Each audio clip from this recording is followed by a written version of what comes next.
এই জিনিসটা দেখে আমার ভীষণই ভালো লেগেছে। কথায় আছে ওল্ড ইজ গোল্ড, সত্যিই তাই। এইটা দিয়ে যদিও আমরা টমেটো ধুয়েছি, তবে এইটার ব্যবহার ভিন্ন। হ্যালো সবাইকে, কেমন আছেন সবাই? আশা করি ভালো আছেন। আমিও ভীষণই ভালো আছি। আজকে আমি গ্রামের পরিবেশ প্রকৃতির একটা ভীষণ সুন্দর ভিডিও নিয়ে চলে এসেছি। আমাদের ঘেরে যে টমেটো গাছ লাগানো হয়েছিল, এখন কিন্তু প্রচুর টমেটো হয়েছে। টমেটোগুলো অনেক পেকেও গেছে। এই যে একটু দূরেই, সামান্য দূরে দূরে টমেটোগুলো তুলে রেখেছে আমার শ্বশুরমশাই। এই টমেটোগুলো মূলত বিক্রি করার জন্যই রেখেছিলেন, কিন্তু টমেটো বাজারে এখন এত বেশি সস্তা, অর্থাৎ আমাদের গ্রামে এইগুলা 1 টাকা কেজিও দিতে চায় না। টমেটো নিজেরা ছিঁড়ে দিলেও কেউ বয়ে নিয়ে ট্রাকে উঠাতে চায় না। মূলত তার জন্যই এই টমেটোগুলো এইভাবে পড়ে আছে। তো আমার কাঁচা টমেটো ভীষণই পছন্দ, যার জন্য আমি কিছু কাঁচা টমেটো নিয়ে নিচ্ছি। কিছুদিন আগেও আমি বাজার থেকে নিজে 160 টাকা কেজি দরে কাঁচা টমেটো কিনেছি। আমার সে দিনগুলো ভীষণ মনে পড়ে।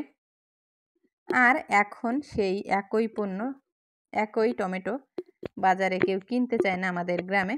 শহরে অবশ্য একটুখানি দাম আছে। এই যে এই পাশের ঘেরে কুমড়া লাগানো হয়েছে। যারা কুমড়া লাগিয়েছে তাদের কিন্তু একটুখানি বিক্রি হবে, কেননা বাজারে কুমড়ার দাম আছে।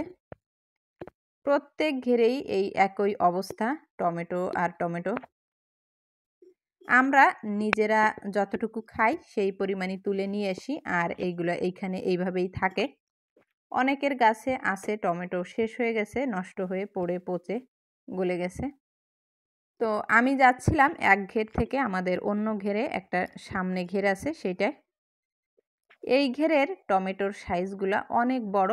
দূর থেকে আমি একটুখানি দেখাচ্ছি। টমেটোর ফলন কিন্তু ভীষণই ভালো। গাছ যেমনই হোক না কেন, টমেটো হয়েছে প্রচুর পরিমাণে। এখন আমাদের এলাকায় ধান লাগানো হয়েছে। এই যে আমার মামনি একটা টমেটো তুলতেছিল। এমনও আছে একটা টমেটোতে 500 গ্রাম হয়েছে, এত বড় টমেটো। আর নর্মালি 4টা দিলেই 1 কেজি হয়ে যাবে, এরকম ওজন। আসলে টমেটোর বিভিন্ন জাত আছে, এক একটা এক এক রকম হয়। আমাদের এই যে 2 ঘেরে 2 জাতেরই লাগানো হয়েছে। এই ঘেরটায় অনেক বড় হয়েছে, ওই সাইডে কিছু টমেটো আমি দেখেছি। তবে আমি খুব বেশি টমেটো তুলিনি, বড় টমেটো, কেননা বয়ে নিয়ে যেতে পারবো না, এর অনেক বেশি ওজন। এখন আমি একটুখানি মরিচ তুলে নিচ্ছিলাম। মরিচ হয়েছে প্রচুর। আমাদের এলাকার ঘেরের মাটি বা এমনি জমিও ভীষণই উর্বর। যা লাগানো হয় তাই ফলে। মরিচগুলা দেখতে কিন্তু একদম গোটা গোটা। এই পাশে হয়েছে উচ্ছে। উচ্ছেগুলো ভালোই হয়েছে, গাছগুলা তেমন বেশি ভালো না, কিন্তু ফলন হয়েছে ভালো। আমার আগের একটা ভিডিওতে ওলকপি দেখিয়েছিলাম, সেই ওলকপি এখন নষ্ট হয়ে গেছে। এই যে যেগুলো খাওয়া হয়নি।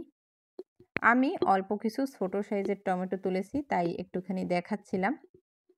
দেখতে এতটা লাল যে শুধুই দেখতে মন চায়। মরিচগুলাও কিন্তু খুবই সুন্দর দেখতে। আমার বর বলতেছিল যে বেশি টমেটো তুললে তুমি বয়ে নিতে পারবে না, তার জন্য আমি অল্প কিছু টমেটোই তুলেছিলাম। আমার তো ইচ্ছা করতেছিল যে আমি অনেক টমেটো তুলে নিয়ে যাই, কিন্তু এইগুলা নিয়ে যাওয়া যায় না, এত বেশি ওজন। টমেটোগুলো দেখতেও কিন্তু ভীষণই সুন্দর। এই যে এইগুলা একটু কম লাল হয়েছে, আর আমার হাতেরগুলা দেখেন কতটা লাল। তো আশা করছি আজকের এই গ্রামের সবুজে ঘেরা প্রকৃতির ভিডিওটি সবারই ভালো লেগেছে। যদি ভালো লেগে থাকে তাহলে ভিডিওতে একটি লাইক দিবেন। আজ এই পর্যন্ত। পরবর্তীতে নতুন কোনো ভিডিও নিয়ে অবশ্যই দেখা হবে। ততক্ষণ সবাই ভালো থাকবেন, সুস্থ থাকবেন, আমার চ্যানেলের পাশে থাকবেন। আর একটা কথা, আমার চ্যানেলে নতুন হলে অবশ্যই চ্যানেলটি সাবস্ক্রাইব করে দিবেন। নিত্য নতুন ভিডিও পেতে বেল বাটনটি প্রেস করে দিবেন। Tata, bye bye. সবাই ভালো